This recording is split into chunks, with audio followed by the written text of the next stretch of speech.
Everyone, thank you so very much for joining me on my, hopefully, well, as you know, it's my farewell, my Acting Your Age campaign farewell group meeting.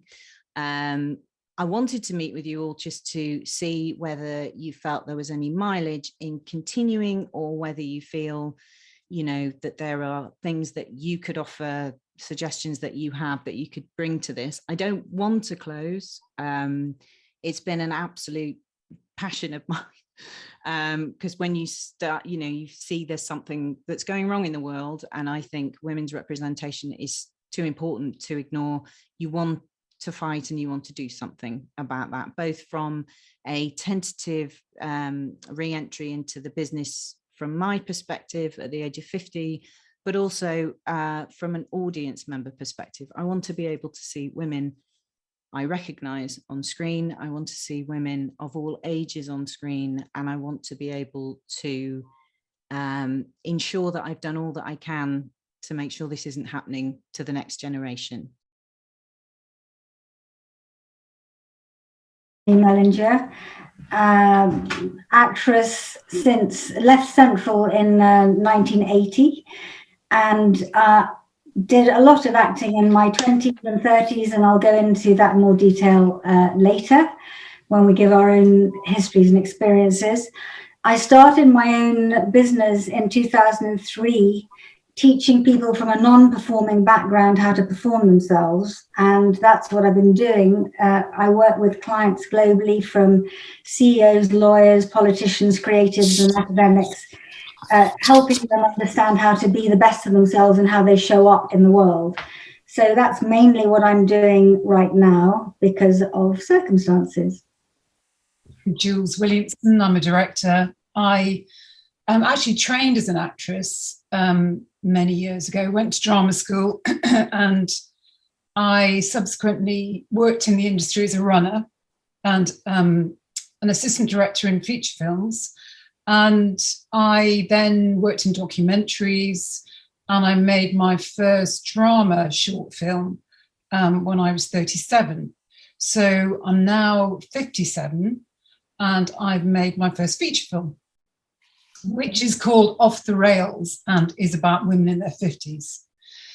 So I'm really happy to talk about that journey, which in fact I was on Woman's Hour about 10 days ago talking about it with Sally Phillips, and about the difficulty of getting the film off the ground, and how it's taken nearly 20 years to make.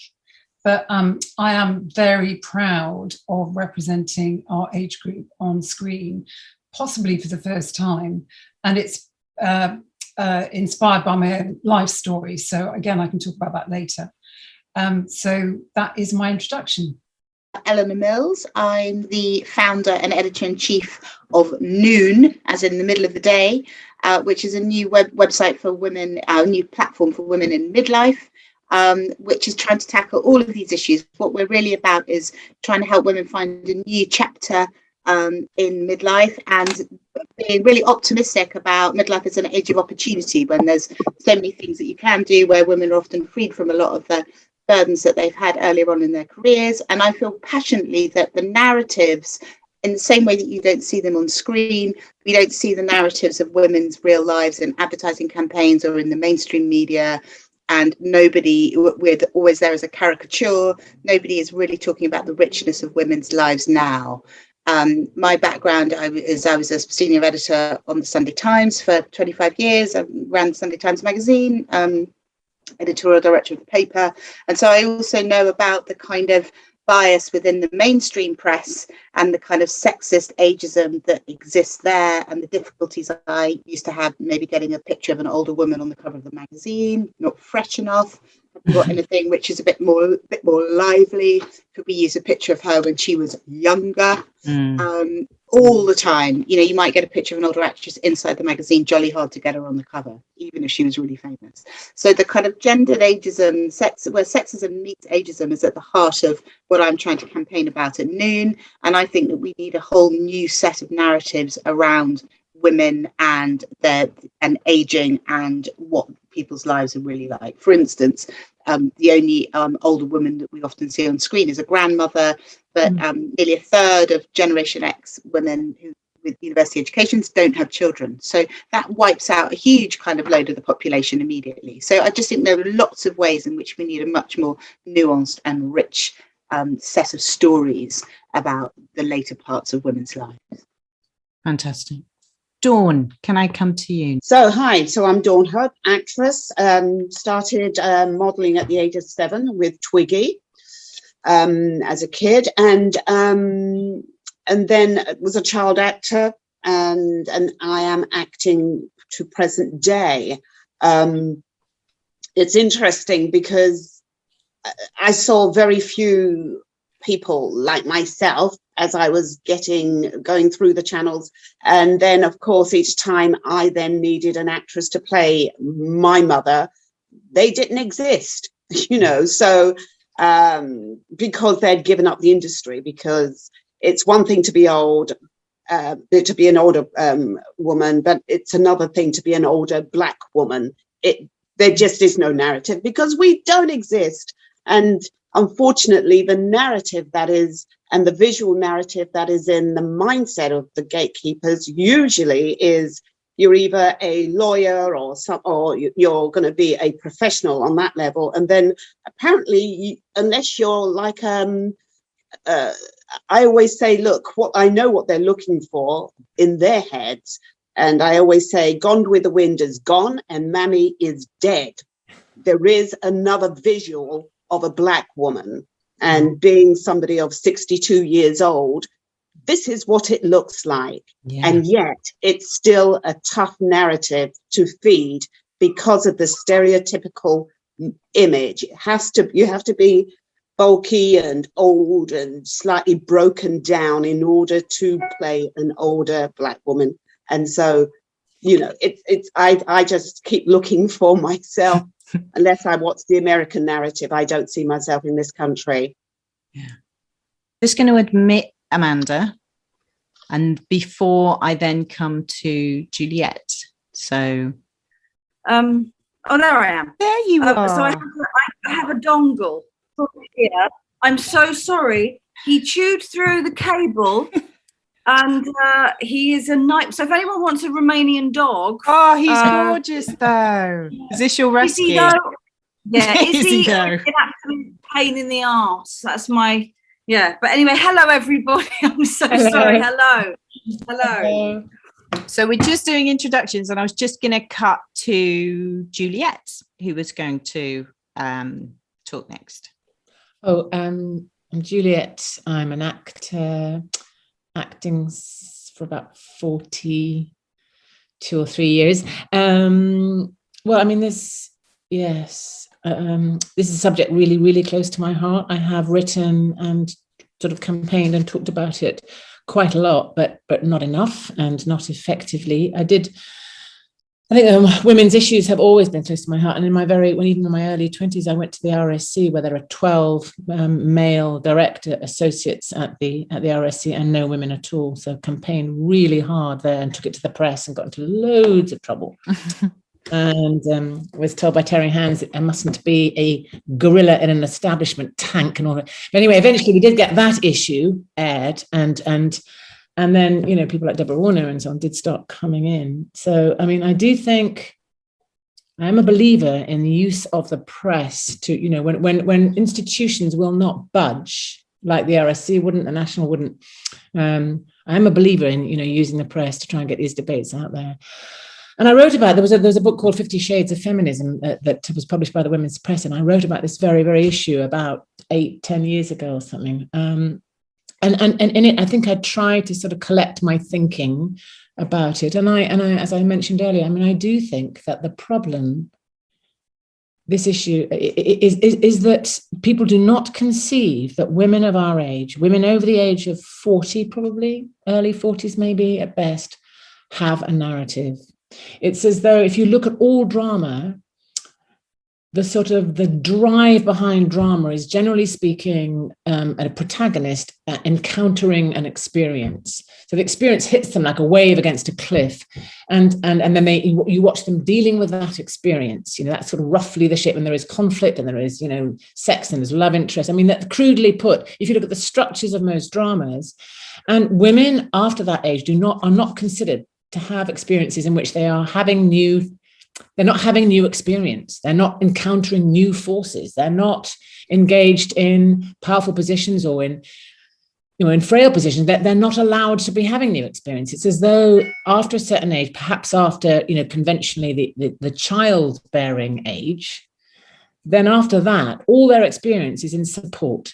It's all about supporting somebody else's narrative, whether it's a husband, a partner, a child, or whatever. I mean, I tried to analyze the problem, and looking at loads and loads and loads of stories and plot lines of films and plays. That seemed to be the thing that nobody considered, that we go on having new and challenging and terrifying and brilliant and complicated experiences. And it's nuts, because as we all know, you do.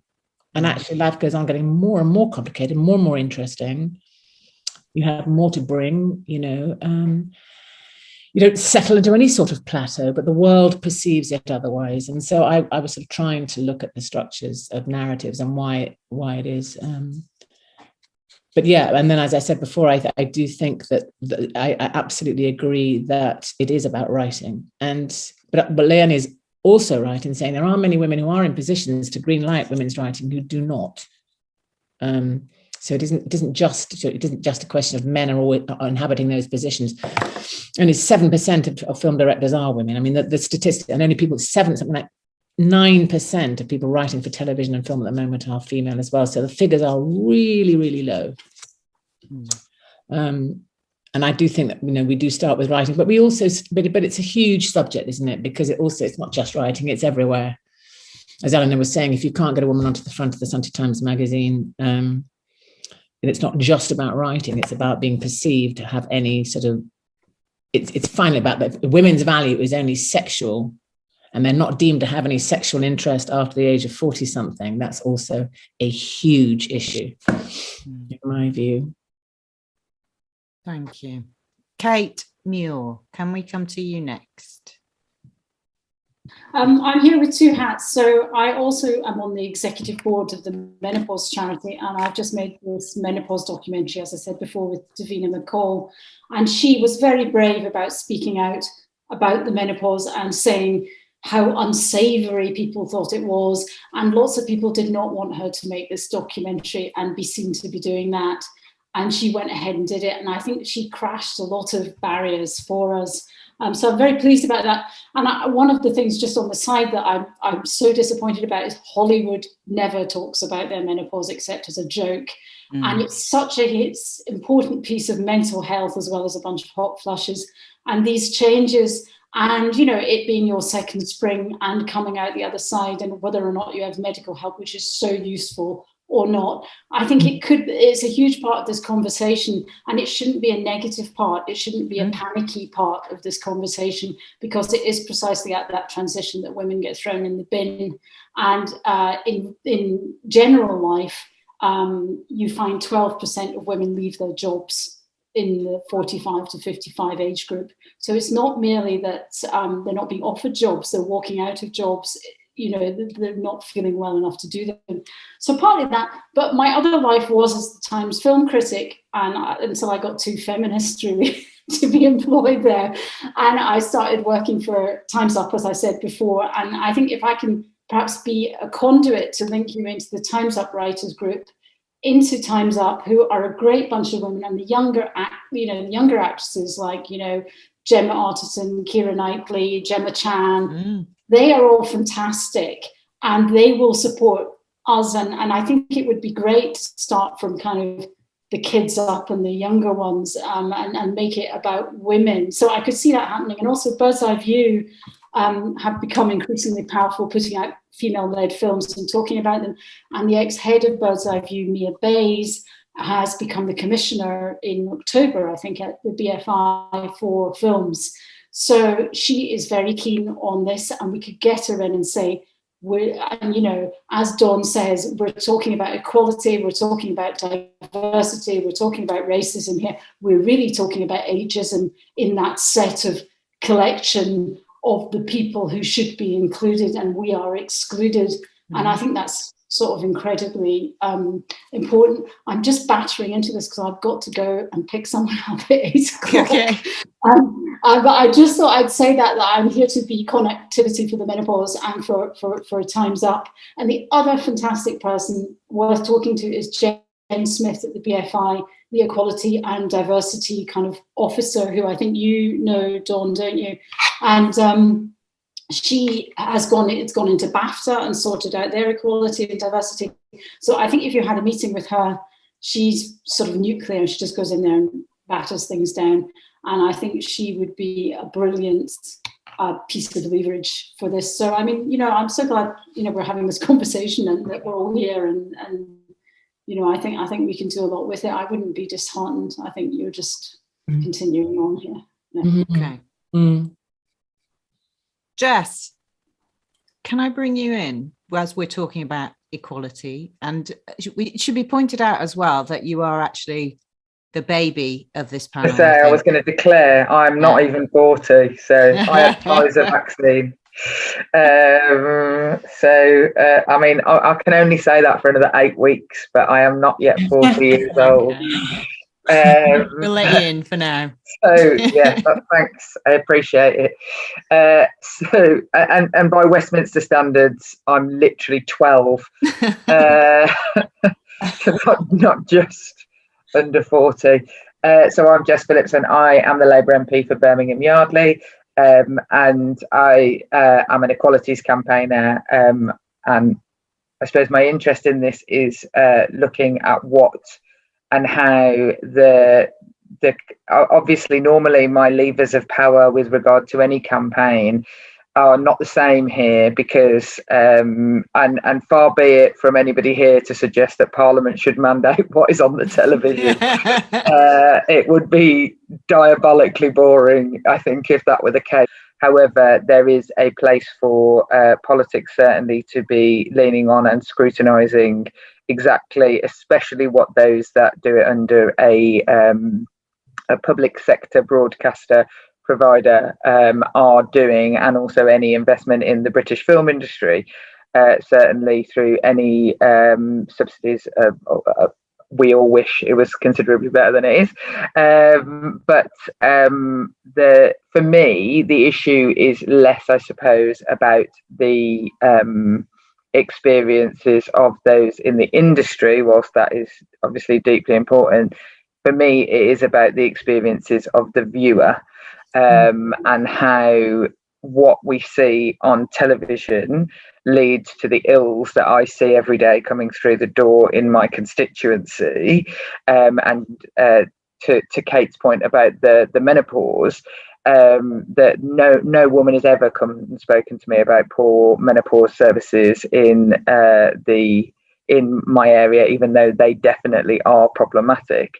And so there is just an example about the kind of things that we can talk about and the kind of things that we can't talk about, and how what is represented in the media reflects in the lives of the people who I represent. And it is dangerous if the women in my constituency and across the country are silenced by their things not being talked about, them not being centred, them not appearing on their screens. And so that, I suppose, is my interest in it, and the sort of public health angle of how not seeing older women and older women's life experiences on the television is deeply important. And I would say that the greatest lever that we do have, whilst I can't legislate for this particularly, the greatest lever I think that we will have is a commercial one, and proving the commercial. There are lots and lots of women, and older women tend to have considerably more money than younger women. Yeah. And there is without question a commercial advantage and if you look at how the menopause is being discussed and books about the menopause and things at the moment, there is clearly a sort of commercial commissioning advantage in talking about women's lives as they actually are, that I don't for some reason think is getting through. And I think that that's probably one of the best angles, is about the audience and the commercial prospects of that audience. Yeah. Yeah, I'd just like to come in there as someone who's been trying to make that case to business off the evidence for the last kind of 6 months. These women are super consumers. They're behind like nearly 90% of all consumer decisions, and yet only 2% of advertisers are women over 50, and that really shows in the kind of ads and things that women are served up. And I'm talking about advertising because I think that really does impact on women's lives. So the only thing anyone ever tries to advertise to me are tenor incontinence pants and but it's still a woman who looks like 30 on the advert. Yeah, exactly. To be fair. No, exactly. And they're always really young. But the point about that is this caricature of the older woman, and the fact that even though she's behind so much consumer decision making, she's not considered allowed to be in the advert. So even that kind of commercial angle isn't necessarily enough to change the minds of the men at the top who often make the decisions, who don't want to see an older woman in an advert. They'd rather get a young actress in. And we see that over and over again across the media and advertising, which is why Nicola's been having such problems trying to get publicity around this campaign, and why I think what Kate says about Time's Up is really, really, really important. Can I bring you in, Kate, now? Hi, I'm Kate McGowan, and I'm an actress. I've been acting for about 24 years now, although work's tailed off more recently. I worked kind of a lot in TV and film, and I've started recently producing, because I feel like if I want to see the things I want to see, then maybe I have to start making them myself. So I've produced 2 short films recently, which have done really well at festivals, and I'm producing a TV show, a TV drama that's in very early stages. And I've also written something as well, for the same reasons, that I wanted to see more older women on screen, and I wanted to make that happen, and also write myself a good part in it. And that's so that's something that's also in the very early stages, but that's me. Brilliant. Thank you, Kate. Amanda, there you are. Hi. How are you? And your dog? I'm good. It's the biggest mistake of my life. That was the biggest mistake of my life, by getting a Romanian puppy, thinking that would be a good idea during lockdown. I'm Amanda Abington. I'm an actress. I've been doing it for, I don't even want to tell you how long I've been doing it, but a long time. And I have recently, through Nikki, started to just become aware of the invisibility that starts to happen, and how women my age, who are supremely talented, incredibly interesting, dynamic, sexy, funny, erudite, independent, solvent, really good at their jobs, just suddenly get sidelined, and they disappear. And a lot of my friends who are my age now, who are also actresses, who've been actresses, they've now turned to writing and directing, and they're trying to get the work that way, because you fall off, you literally fall off, and there is a reason why, and it's not being talked about, and it really needs to be. And I think, tying in with the point that was made earlier about the menopause, I think that is a fundamentally important part of it, because we're not taught about it in school. It's not considered a serious issue. It's not considered a mental issue. It's not considered something that happens to 50% of the population. And I think that's one of the root causes, I think, because you hit a certain age and you're not interesting. And the reason why you're not interesting is because you can't make babies anymore. And so that narrative, I think, has to change. And I think, we have to make sure that kids, boys and girls, from a very young age, are educated to the fact that actually that's a normal part of a lifespan. And actually, some of the most interesting women I know are going through the menopause at the moment, or have been through the menopause, and have so many fascinating stories. So I think it's so frustrating, because you see, you know, like you were talking about the Tenor Lady commercials, little things like that. It's like, mate, she's 30. She's not losing. She's not leaking. I swear to God. And so, you know, I just, yeah, I mean, I'm so glad that this meeting is happening, that we're actually talking about this, because, you know, I know when speaking to you, Nikki, that it felt like we were kind of treading water and sort of nobody was listening. And actually, when you get a group of fantastic women like this together, it's like, oh no, this is just like a drop in the ocean, because I know loads of women my age, older and slightly younger, who are also feeling this and who are also in the same boat. So I think it's about communication, and it's about kind of raising this awareness. And if you know that other people are in the same boat as you, you can kind of go, oh, thank God. Okay, well, look, come with us, and we can start. And that's how we can kind of get the ball rolling. I had no idea that, you know, there were in this small group of fantastic women. I didn't, you know, I had no idea, because you don't. Yeah. We're kind of invisible. And I think oftentimes that's kind of how they like it. Yeah. Because I think if we're all talking if there's all of us saying to them, you know, this needs to change, this isn't working, this is a problem of both employment law, because I think a lot is passed under artistic choices, and it's also a mental health, public health issue, because if women are just not seeing ourselves on screen, we're nowhere. So I think it's so multifaceted. Jenny, you are coming back in, aren't you? Yes. Okay. So I was at drama school in the late 1980s with Jules, and I had a reasonably good TV, film, theatre career for a number of years. And then my love, in fact, took me abroad, and I moved to Paris for 10 years and had a bit of a career there. And then became a single parent, like so many of us do. And I moved to Spain, and I set up a theatre company in Spain with 2 other fantastic actresses. And I ran that for 7 years. And I am now back in the UK. I'm sort of where maybe you were, Nikki, a couple of years ago, because I've been coming back into the UK industry in the last year in the middle of COVID, which is fantastic timing.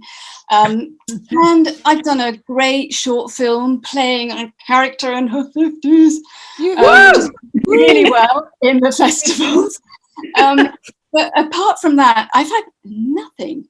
And so obviously I feel shocked about it, because I was unaware. I think there's a different thing going on in Europe. I don't think women of my age certainly are as invisible in Europe. There is a different thing going on to do with desirability and just the way society is. I feel that this in desirability equals youth issue is very much here and in the States. I don't think it's as bad in certainly in the countries that I have lived in Europe. It doesn't seem to me as be such a terrible disparity. But yeah, no, I'm very frustrated, because I've finally got my children to a moment where they are more independent. They don't need me very much. I can absolutely focus on my career again, and I'm reared up, pumped up, ready to go. And there is nothing out there. So I'm just sort of looking at it thinking, okay, right. And of course, my agent has said, you need to write something. So I'm sort of thinking, all right, that's what I need to do. As so many of people have already said, it's about writing your own work and moving it forward and creating those roles. But I really think that something that Eleanor said about advertising is really important, that there is no advertising between, in this country anyway, there's no advertising between the mum around the kitchen table supporting character and the tenor pants 35-year-olds. And there's just this huge chasm. So that representation is just not there, even in adverts. We all have to change it. And I think Kate's idea of bringing on younger actresses who are, haven't reached our demographic yet, but who will, to help sort of champion the cause or draw attention to it, is a really good idea, because that's where they will eventually be heading. Yeah. Yeah, just for saying, I'm really happy to help connect up anyone on this. And also I'm making another menopause documentary, I think, for Channel Yay! 4. And, ageism and actresses, they'd like that, wouldn't they? So I any ideas I'm gathering. So Hey, I'd love to talk to you. I would love to talk to you. Menopause is a very I'll put my email in the chat, and there we go. And Kate, I'd love to talk to you about the menopause too. Yeah. I think we all would. I feel we all like to talk about the menopause. I think it's not talked about enough. I think we all need to fucking talk about it. yeah, I think I feel quite missionary about it. I talk about it all the time to people. Because the first thing is that it's a silent subject. It's taboo.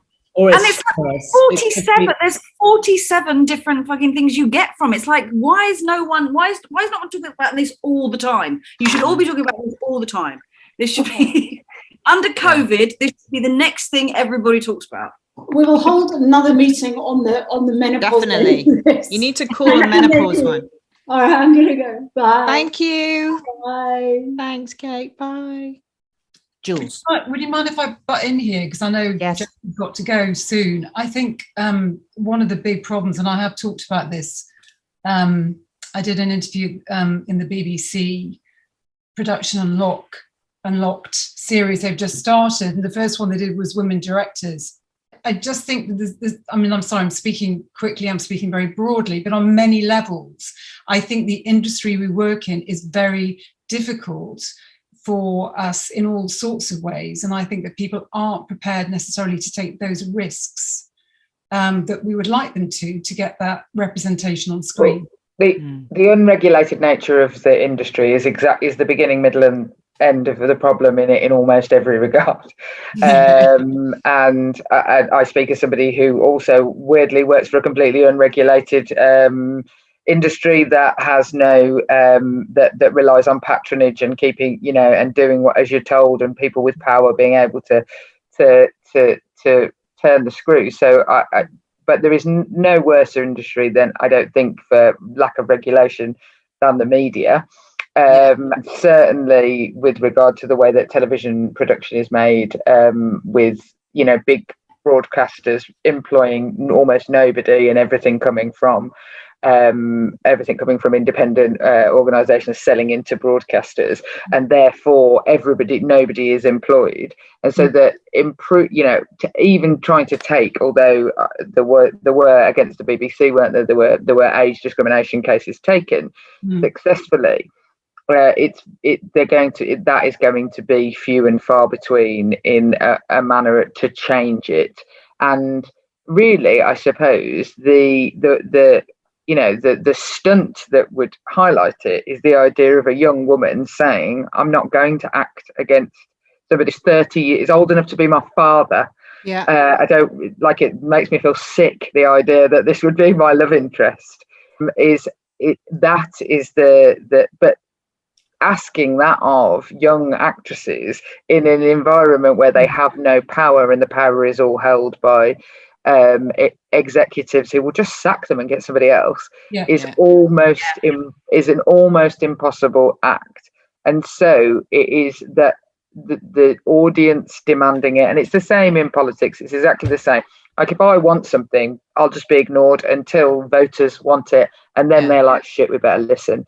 And so there's got to be some manner of making this campaign into something that audiences start to demand of the likes of, the big money players in the field now, your Netflix, your Amazon, that audiences start to make demands. And I suppose there's probably some way of starting some manner of petition to those organizations that says, where am I? Where am I? And if they can name it, then that's a problem. So somebody's already said that. If you can name, people always say that to me, oh, well, Cressida Dick's a woman, Theresa May was a woman. I'm like, honestly, there's been, I'm the second member of parliament called Jess, and there's been something like 1,800 called John. So like, whatever, 12 Gavins, no Stacey's. But that is we need to somehow make it so that audiences are demanding it of the people that subscribe to some of those big industry players in the field, but they are almost always men, aren't they? In Birmingham at the moment, they're opening they're constantly talking about the studios that are going to be opened by the bloke who does Peaky Blinders, and everyone's like, oh, Chuff, he's a Brummie, and that's great and everything. I like Brummies, but the reality is that all the people I ever have to deal with in this world are always men. Yeah. We need the men on board. We need the actors. I need the actors on board as well. The actors who have power, who have influence, to stand with us too, because So absolutely. I think as long as the commercials are continuing to use younger actresses, as was talked about, and as long as there's this unconscious systemic ageism, gendered ageism in our society, I think the problem is that the audiences maybe, I mean, I would love to think that they want to see films about older women, but are we sure that they do? I mean, for example, how many people saw Away From Her, the film starring Julie Christie, who got an Oscar nomination for wonderfully playing a woman with Alzheimer's. Yeah. And how many people are watching The Father? I mean, it's already taken 22.5 million at the box office, and Away From Her took 9 million at the box office. Yeah. So, my concern is until we get people to wake up and understand that maybe unconsciously they are not, because apparently more women buy cinema tickets than men. So why are they not buying the tickets for the films about older women? Yeah, and I think it's also film, but I think in terms of television is pretty important, because Jess, you were saying about unregulated industry. The regulators, Ofcom, have told all broadcasters. So I'm not highlighting any one particular broadcaster, but they've told all broadcasters that their representation of women over the age of 45, but particularly over the age of 50, needs to improve. That hasn't been taken on board.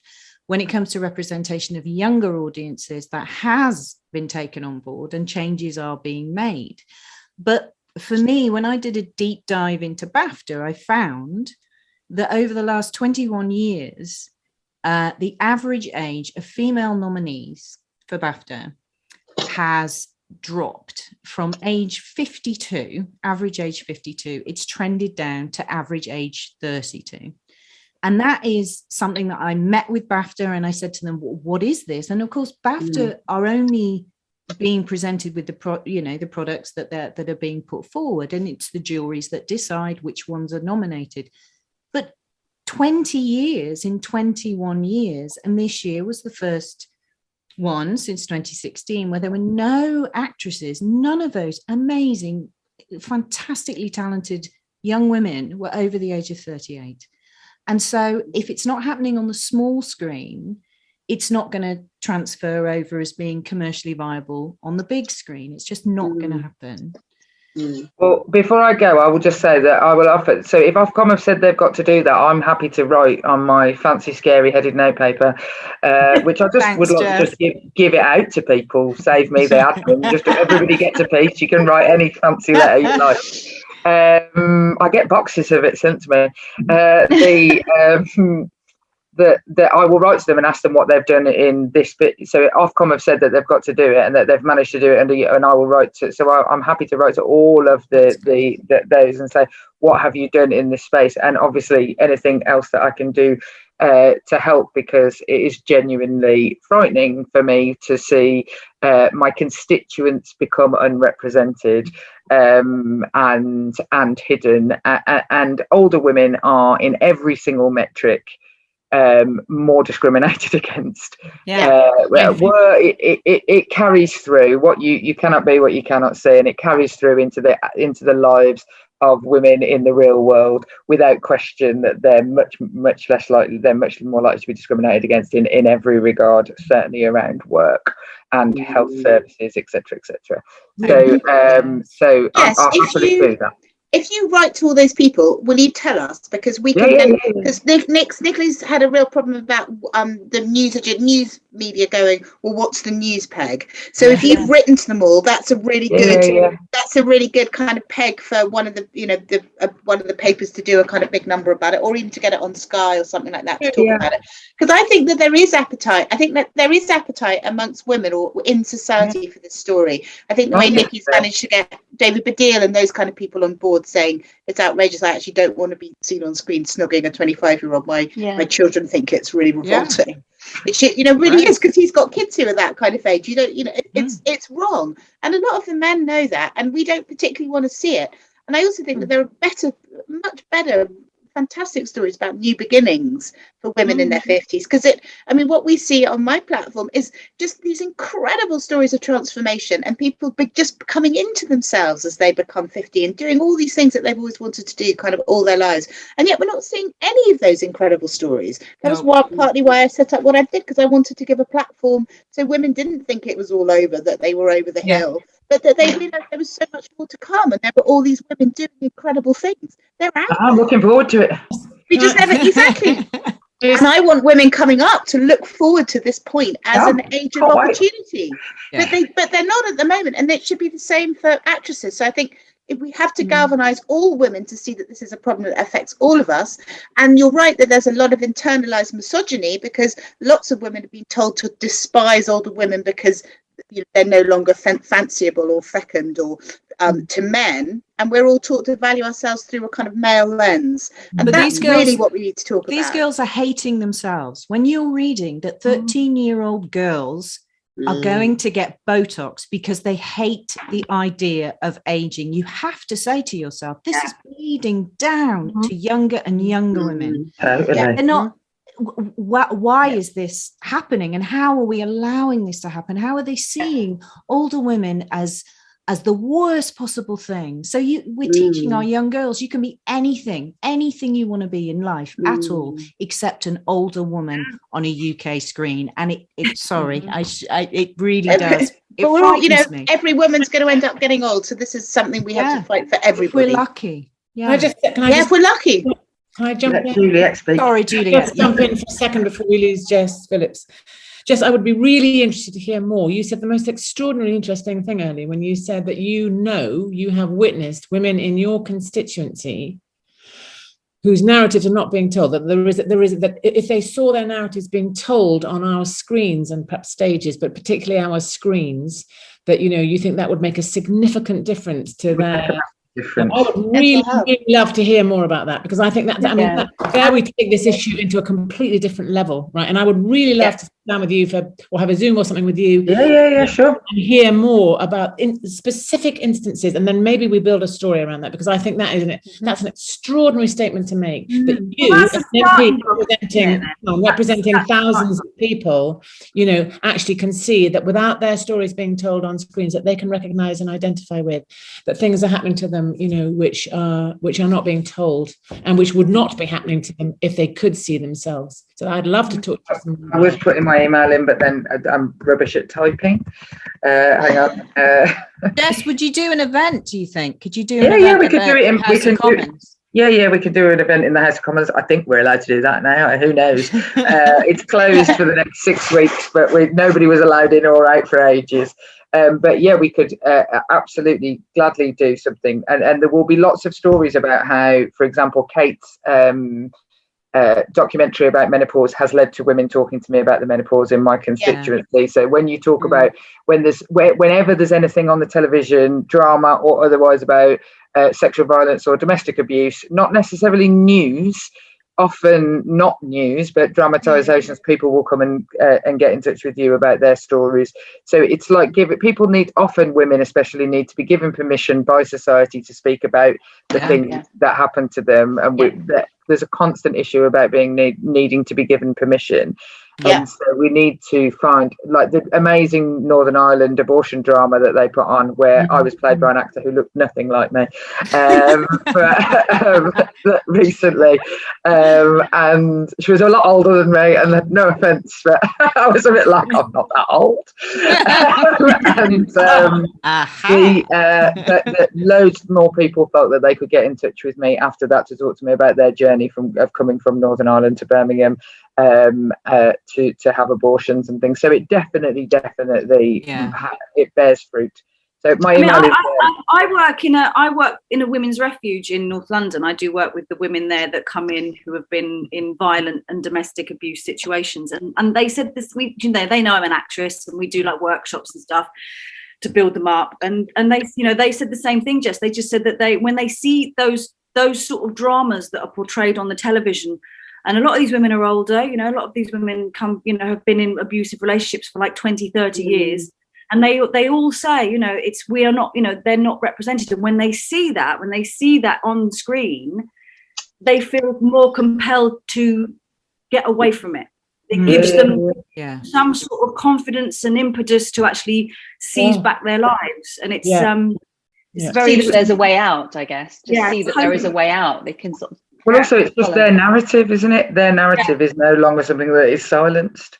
And that is the problem in all of this. That's why we have to be telling those different kinds of stories about the later parts of women's lives on screen, in the media, in books. There is a real issue. You would never get a story about domestic abuse that was about somebody. You would never see a drama on the television about a domestic abuse victim that was over the age of 40. And that, if you looked in almost every single refuge in the country, you would not find a single woman over the age of 40 who was in a domestic abuse refuge. It is largely welfare dependent, younger women.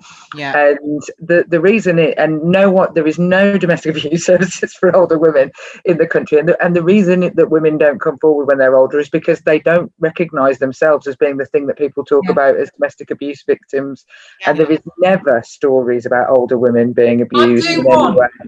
I'm developing one right now. Well, good. In the northeast, because I live in Newcastle. It's in the northeast of. It's set in Teesside, and it's about 3 women. It's called Powerhouse, because I don't really buy into the Northern Powerhouse myth. Certainly not in the northeast. So it's about 3 women, all in their 50s. In the northeast, in Teesside, and one of them is based on a true character called Claire Phillipson, who ran Washington Women in Need, and they were trying to close that down. There's going to be I made a documentary about her 30 years ago. Her daughter is an MP. And I knew her as a little girl, so it's so basically the idea is that they're all women in their 50s, so that if I can get that off the ground, hopefully that story will be out. Well, it bears out in real life that is what happens, because those women are not seen, and so they don't end up in refuge, and so their lives are, and they're much more, they're just as like women over 50 are overrepresented in the number of murder figures. So, and I read recently that also it's one of the fastest growing rates of female suicide. But again, not reported in the media, is women aged between 50 and 54, which, of course, as we know, is the peak time around menopause. But again, it's just not. It's almost as though within media there is young women news and there is no women news, and that, I think, is something else that needs to be addressed. Well, I think on that we could do a big. I ran Women in Journalism for 6 years, so we could definitely do an event with them about what stories get covered. Which stories about, and also you talking about the kind of catfight that you were characterised as older woman who hates younger women. Yeah. That's absolutely classic. Male editor loves a story about a woman being horrible to another woman. That's about the only way you get a story about women in the papers. So there are all sorts of tropes that come back. And again, the front page is usually, a much older woman with a much younger partner. Now a much older man with a much younger woman. If it was an older woman with a young partner, that would be great. That's just standard. That's just life. What we have to be very aware of there is that they always see it as working class women. Yeah. And actually it's across the board. And you know, they come from highly educated homes. Yeah. The abuse is across the board. It's across all cultures, and that's the narrative. So empathy can only be given if, oh well, they obviously drank, or no, obviously they could barely make their bills. Well, in actual fact, the same journalist, it's happening in their houses. Yeah. But they're the perpetrator, and are writing a narrative. And you've got to flush and really drill down and flush all of that out.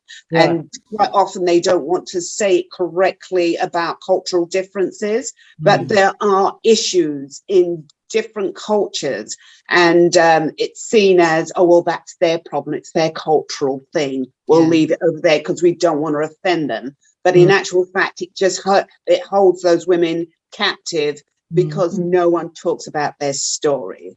And so therefore, you know, it has to be a transparent thing in gathering the information and gathering stories, because I think that's so important. And I know in my culture, the Caribbean culture, there is a lot of, we don't want to say because of the shame.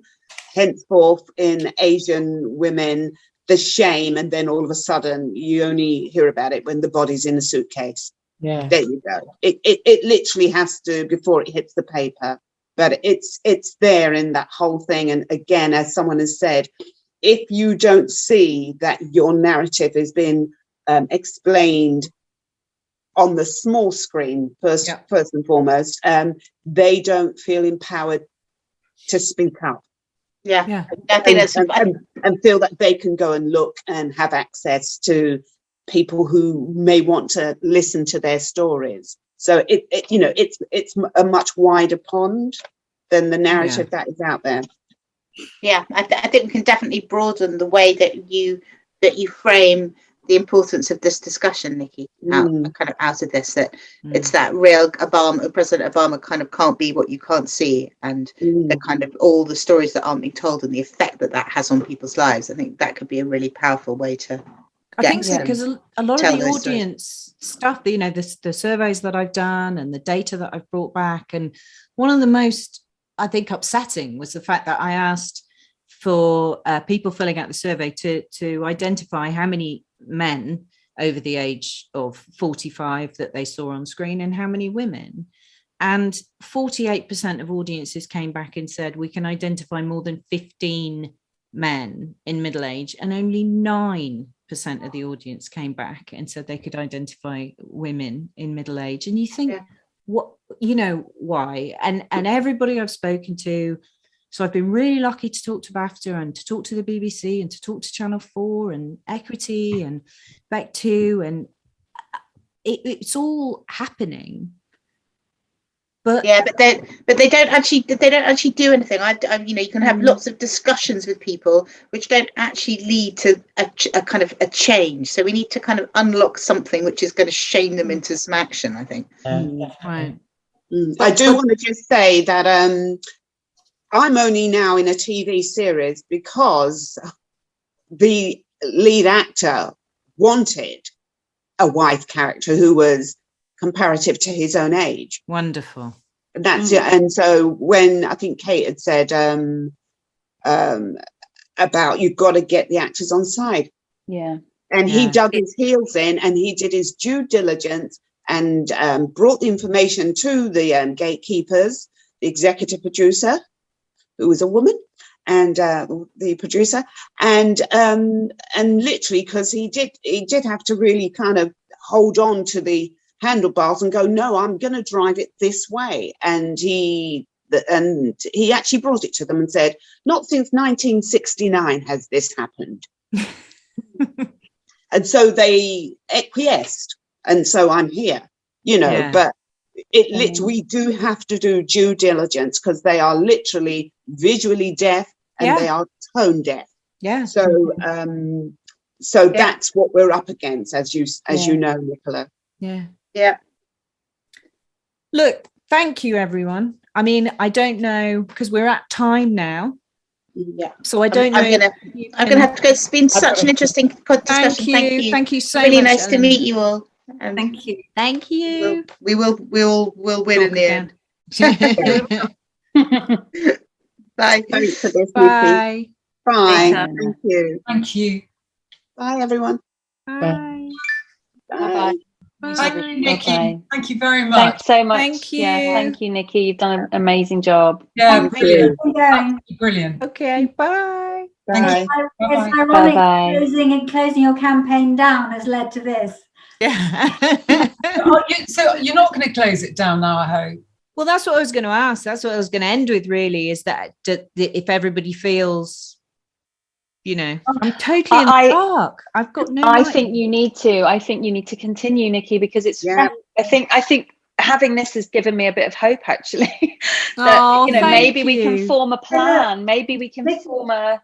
I think No, there's like a huge support for you, and Yes, I do. And I think one of the best things you did was to publicly close it down, and Yes.